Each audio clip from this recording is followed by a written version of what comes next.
नमस्कार दोस्तों, कहानियों की श्रृंखला में आज सुनेंगे वरिष्ठ एवं लोकप्रिय कथाकार दीपक शर्मा जी की कहानी फांसी काठ। तो आइए सुनते हैं कहानी। मध्यम वर्गीय मेरे पिता एक लंबी रेंग के बाद भी जिस दुनिया के पड़ोस तक न पहुंच सके थे, उस दुनिया में आईपीएस की प्रवेश परीक्षा में प्राप्त हुई मेरी सफलता मुझे एक ही छलांग में उतार ले गई।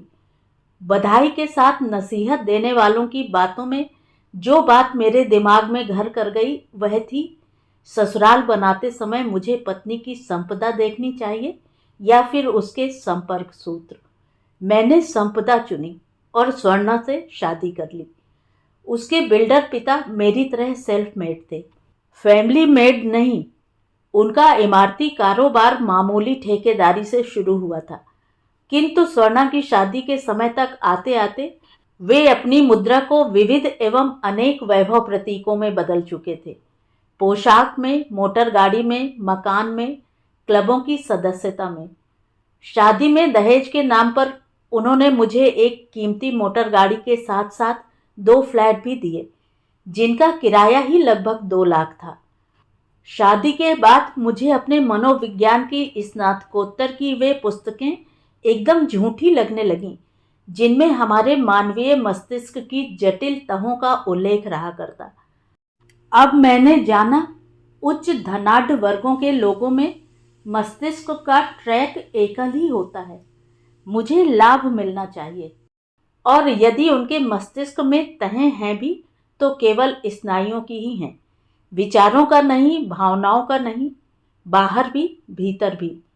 ये सभी धनवान लोग एक समान हैं, बिना विभंजन के, बिना द्वंद्व के, बिना उलझन के, बिना संभ्रम के। उनकी भीतरी दुनिया में कभी कोई भूचाल नहीं आता और बाहर चेहरे पर कोई हड़बड़ाहट नहीं दिखती। दल बांधकर वे चल सकते हैं और अपनी संगचारी का उपभोग अपने लाभ ही को ध्यान में रखकर किया करते हैं। उनके मैत्री भाव का अनुपात भी उनका प्रयोजन ही निश्चित किया करता है। बड़ा प्रयोजन बड़ी मैत्री, छोटा प्रयोजन छोटी मैत्री। रंभा मेरे जीवन में मेरे 40वें वर्ष में आई, मेरे तात्कालिक विभाग की नई निजी सचिव।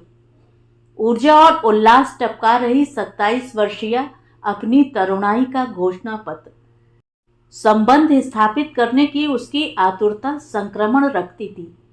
मेरे प्रति स्वर्णा के अधिकार भाव के ठीक विपरीत मेरे प्रति उसका दास भाव मुझे अतिरिक्त प्रोत्साहन से भर दिया करता।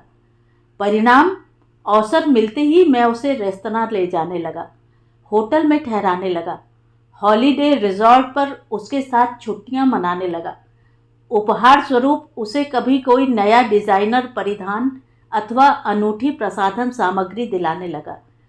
रेलवे क्लर्क अपने पिता की 5 बेटियों में वह तीसरे नंबर पर थी, और उसके पिता के मन में रंभा के मेरे इस बढ़ रहे सानिध्य को लेकर कोई उलझन नहीं थी, बल्कि वे आशा रखते थे अपनी अगली 2 बेटियों को भी वे मेरे बूते पर आगे बढ़ाने में सफल हो सकेंगे।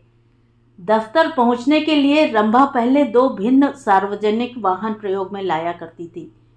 घर से दफ्तर तक का आधा रास्ता वह मेट्रो से तय किया करती थी और आधा बस, किंतु अब उसे उसकी बस यात्रा से बचाने हेतु मैं अपनी गाड़ी उपलब्ध कराने लगा।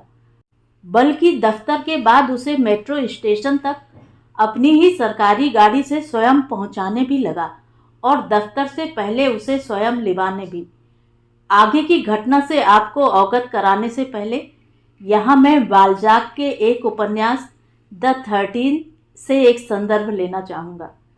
उस उपन्यास में बाल्जाक का एक पात्र जब कहता है, धनी व्यक्ति जो चाहे कर सकता है, उसे कानून मानने की कोई पाबंदी नहीं, क्योंकि कानून उसी की बात मानता है।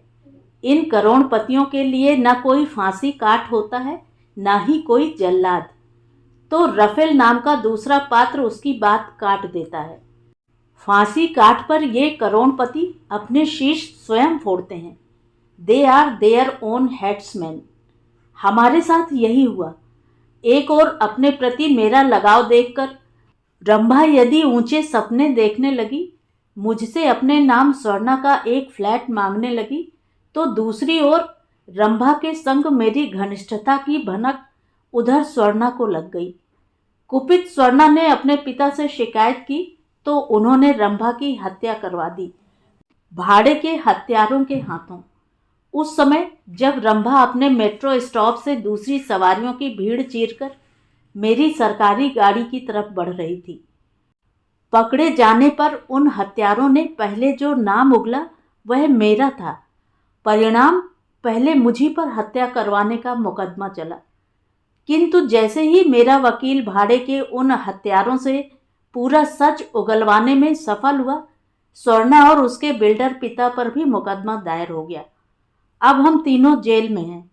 हमें एक दूसरे से मिलने की सख्त मनाही है, और विडंबना तो यह है कि हर जिरह पर जब जब मैं चिल्लाता हूँ, रंभा की हत्या में मेरा कोई हाथ नहीं था, प्रत्युत्तर में मुझसे पूछा जाता है, उसकी हत्या में यदि आपका हाथ नहीं था, फिर आपकी ही बाहों में उसने अपना दम कैसे तोड़ा, क्यों तोड़ा? तो ये थी कहानी। कहानी आपको कैसी लगी कमेंट करके ज़रूर बताएं।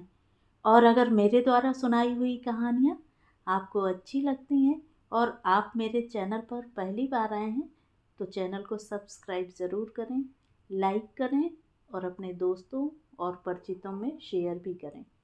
बेल आइकन दबाना बिल्कुल भी ना भूलें। धन्यवाद।